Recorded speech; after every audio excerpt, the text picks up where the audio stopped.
What's going on, boys and girls? This is BBD with BBD TV, the biggest Tennessee Volunteers fan on YouTube. And you're watching the two Irish brothers. Shout out to the Notre Dame Fighting Irish. Go Vols! But Waters finds a hole, one man to beat. He's gone. Ricky Waters makes like Tim Brown on his first punt return. There are no penalties. How's it going, everyone? I am Sean Moriarty, and this is the Two Irish Brothers show. Now, I'm flying solo for this one because Ben had some things come up tonight that he had to take care of, but he did give me his blessing to go forward and recap the Army game without him. But first off, as you guys just saw from the start of the video, the college football community here on YouTube suffered a big loss this past weekend. Our good friend Keith Ricker, bestly known as BigVolDaddy here on YouTube, the Lord decided to take him home this past weekend, and this hurts. This hurts more than you could ever know. There's not enough good things that I can say about Keith. He was a great guy, a huge fan, but just you couldn't ask for a better person. And I am so very thankful that I was able to have him in my life.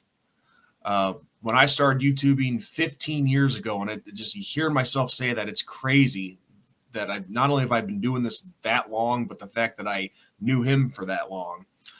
But when I was just getting going with YouTubing, he was one of the first people that I got in contact with. And, this is going back to the old trash talking circle days. He was one of the first people that subscribed to me. Like I said, that I got in contact with, and he kind of gave me some advice of how to proceed, because, when you're new, just starting off doing the whole YouTube thing, you're trying to figure out what you're going to do and how you're going to do it, what your format's going to be and all that stuff. And, well, he kind of gave me an idea of what to do. And ever since then, we became good friends. And I was very fortunate enough back in 2019 when I was heading down south to Georgia to see the Notre Dame Georgia game that year. I was able to stop into Greenville and spend a couple days with Keith, and just awesome. I was so thankful that I was able to meet him in person.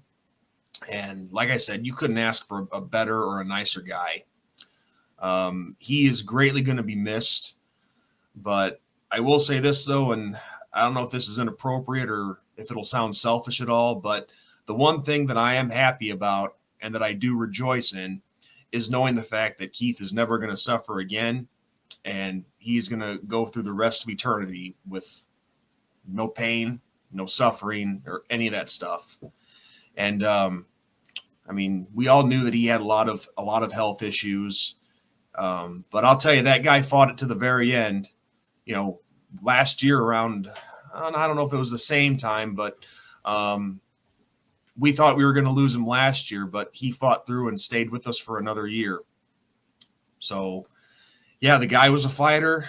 He stuck with it to the very end. And, well, Keith, I'm going to miss you, buddy. I love you. And we'll see you down the road. I know I'll see you again. And, maybe sometime Ben and I can do a BigVolDaddy tribute video or live stream or something. But Keith was an excellent man, and I'm just so thankful that I had him in my life. So this video is in memory of him. So with that said, so the Irish in this past weekend's game against Army in the Shamrock series, they did exactly what I thought was going to happen. But of course, like I say in every preview, you never underestimate your opponent. But the Irish came in and took care of business in this one, as they should have. And you couldn't have asked for a more complete performance. Now, yes, I'm going to just get this out of the way now. The kicking game needs some work. That's a vital part of any football team. And let's just say it didn't exactly shine in this one. And I know Mitch Jeter's hurt. I think he currently has his groin wrapped at the moment. So, yeah, any kind of kick's going to be tough, even an extra point.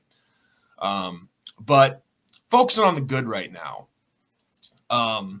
Now, the passing game, not the kind of numbers that you expect, but when you have a run game that's just completely dominating the offense, you don't really need to worry too much about passing. But everything on the offense was clicking on all cylinders. I mean, let's look at some of these numbers. Riley Leonard, 10 of 13, 148 yards, 2 touchdown passes.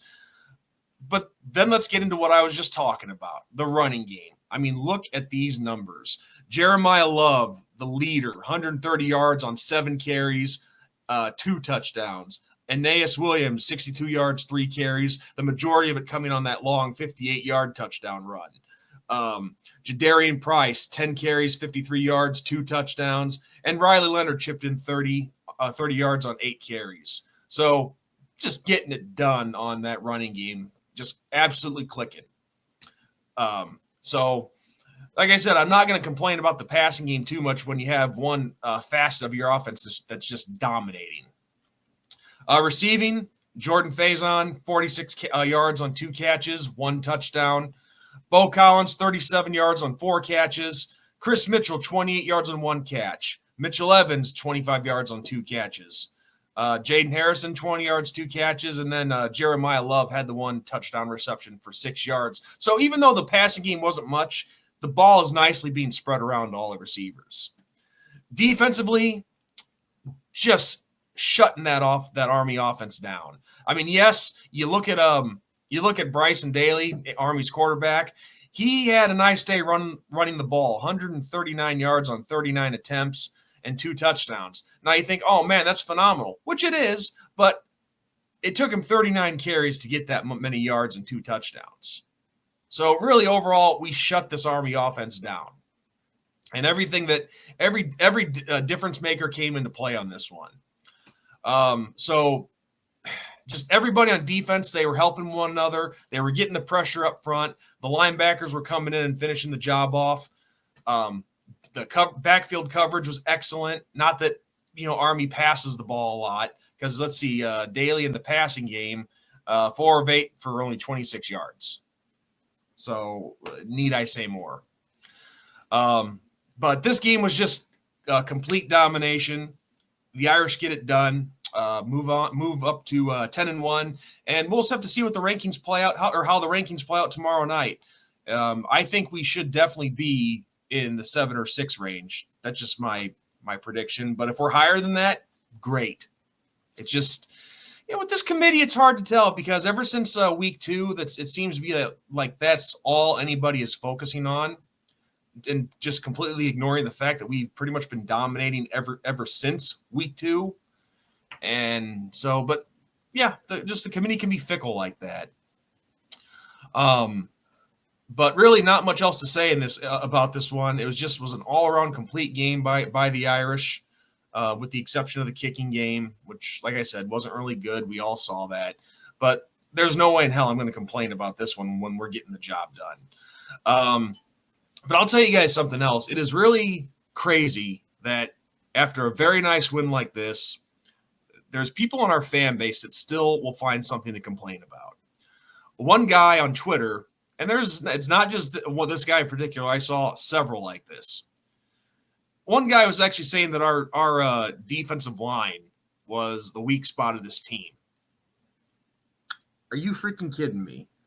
Just when I think I've heard every stupid thing possible, somebody says something dumb like this. And the dude's comment, I should have uploaded it just to show you guys the comment. But this guy says, Notre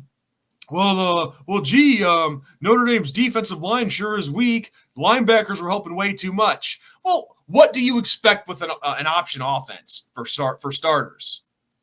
With the way an option offense works, and all the counters and the pitches and whatnot, not knowing what they're going to do, your defensive line can only do so much. They're not going to get in there and make every single stop. So, it's called working together, which is what a cohesive defensive unit does. They work together. It's called pursuit drill. You slow the ball carrier down, someone else comes and finishes them off. That's how football works.